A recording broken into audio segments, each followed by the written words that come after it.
Hello, എന്നാണ്ട് വിശേഷം? എല്ലാവർക്കും സുഖമാണെന്ന് വിചാരിക്കുന്നു. ഇന്നത്തെ ഫീൽഡ് വർക്കൊക്കെ കഴിഞ്ഞ് വീട്ടിലെത്തിയപ്പോഴാണ് അമ്മ വളരെ വിഷമത്തോടെ ഇരിക്കുന്നത് എൻ്റെ ശ്രദ്ധയിൽപ്പെട്ടത്. ഞാൻ ചോദിച്ചു, എന്നാ പറ്റി? അപ്പം മുഖത്തൊരു ടെൻഷനും ഒക്കെ ഉണ്ട്. പറഞ്ഞാൽ വർക്ക് വല്ലതും കിട്ടിയോ? ഞാൻ പറഞ്ഞു, വർക്കൊന്നും ആയിട്ടില്ല, ആകും. കൂടുതലൊന്നും ചോദിക്കാതെ തന്നെ എനിക്ക് കാര്യം പിടികിട്ടി. കാരണം ബാധ്യതകൾ കൂടിയപ്പോൾ കോവിഡിൻ്റെ സമയത്ത് ഞങ്ങളുടെ വീടൊക്കെ വിറ്റുപോയായിരുന്നു. അതിനുശേഷം ഞങ്ങൾ വാടകയ്ക്കാണ് താമസിക്കുന്നത്. ഇപ്പോൾ 2 മാസമായിട്ട് ഏകദേശം വാടകയൊക്കെ കൊടുത്തിട്ട് 2 മാസം ഏകദേശമായി. പിന്നെ മറ്റു ബാധ്യതകളൊക്കെ ഒരുപാടുണ്ട്. പണിയെടുക്കുന്ന കാശ് ഒന്നിനും തികയത്തില്ല. അമ്മയ്ക്ക് വിഷമം തോന്നാൻ കൂടുതൽ കാര്യങ്ങളൊന്നും വേണ്ടല്ലോ. അപ്പോൾ എനിക്ക് തോന്നി, അമ്മയെ ഒന്ന് സാന്ത്വനിപ്പിക്കണം. നമ്മളെപ്പോഴും പുറത്തിറങ്ങി നടക്കുന്നതുകൊണ്ട് നമ്മുടെ പ്രശ്നങ്ങൾ ചില സമയത്തൊക്കെ നമ്മൾ മറന്നുപോകും. പക്ഷെ നമ്മുടെ വീട്ടിലിരിക്കുന്നവരുടെ കാര്യം അങ്ങനെയല്ല. നമ്മുടെ പ്രയാസങ്ങളിൽ ഏറ്റവും കൂടുതൽ പ്രതിസന്ധികൾ നേരിടുമ്പോൾ നമ്മുടെ കൂടെ നിൽക്കുന്നത് നമ്മുടെ മാതാപിതാക്കളും ഭാര്യയും കുഞ്ഞുമൊക്കെ കാണുള്ളൂ. എൻ്റെ അമ്മയ്ക്ക് യാത്രകൾ ചെയ്യാൻ വളരെ ഇഷ്ടമാണ്. അമ്മയോട് ഞാൻ ചോദിച്ചു, എൻ്റെ കൂടെ കുറച്ച് ദൂരം സ്കൂട്ടറിൽ യാത്ര ചെയ്യാൻ പറ്റുമോ?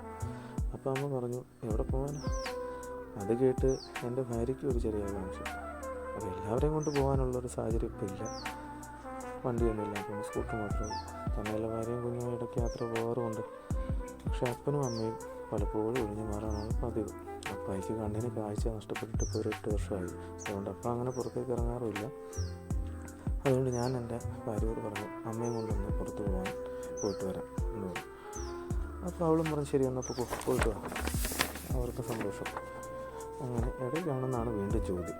ഞാൻ പറഞ്ഞൊരു സർപ്രൈസാണ്, എൻ്റെ കയ്യിൽ 1000 രൂപ ഉണ്ട്, ഞാൻ അമ്മയും കൊണ്ടൊരു യാത്ര പോകാം. അങ്ങനെ അമ്മയും കൂട്ടി ഇല്ലിക്കക്കല്ല് പോകുക എന്നുള്ളതാണ് എൻ്റെ ലക്ഷ്യം. ഇല്ലിക്കക്കല്ലിൻ്റെ അവിടെ എത്തി ജീപ്പിൽ കയറി മലയുടെ മുകളിലെത്തി അമ്മയായിട്ട് അവിടെ കുറേ നേരം സമയം ചിലവഴിച്ചു. നല്ല കരിക്കൊക്കെ വാങ്ങി കുടിക്കുകയൊക്കെ ചെയ്തായിരുന്നു. അതിനുശേഷം അമ്മ പറഞ്ഞു, അമ്മ ഇങ്ങനെ പ്രതീക്ഷിച്ചില്ല, എന്നാ പറ്റി ഇങ്ങനെയൊക്കെ തോന്നാൻ?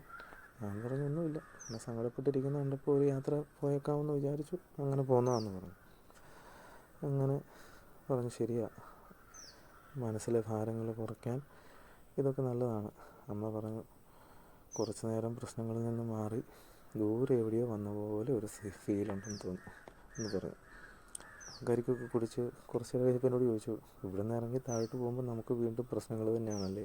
ഞാൻ പറഞ്ഞു, അതെ, പ്രശ്നങ്ങളെ നേരിടാൻ നമുക്ക് ഇങ്ങനെയുള്ള യാത്രകൾ വളരെ നല്ലതാണ്, മനസ്സിനൊരു ധൈര്യം കിട്ടും എന്നൊക്കെ പറഞ്ഞു.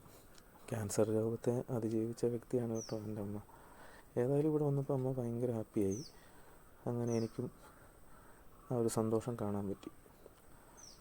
അങ്ങനെ ഞങ്ങൾ യാത്രകളെല്ലാം പൂർത്തിയാക്കി തിരിച്ച് വീട്ടിലേക്ക് മടങ്ങുകയാണ്.